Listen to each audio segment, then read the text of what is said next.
ஒரு குளம் வந்து மண் எடுக்கிறாங்க, எனக்கு செய்தி வருது. நாங்கள் நாம் தமிழர் கட்சி ஒரு 10 பேர் போகிறோம்.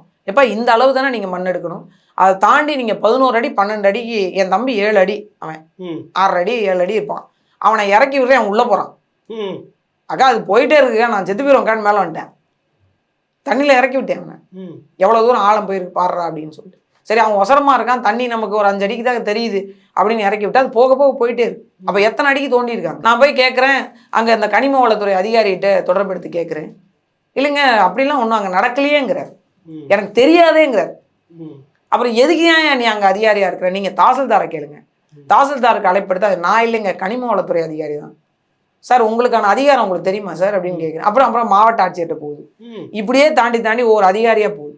சரி யாரு தான் இந்த விஷயத்தை பண்ணுறா அப்படின்னு கேட்டிங்கன்னா, திமுக மாவட்ட செயலாளருடைய துணையோடு அதிமுகவுடைய மாவட்ட செயலாளர் நடத்தி கொண்டிருக்கிறார் பூம்புகார் தொகுதி.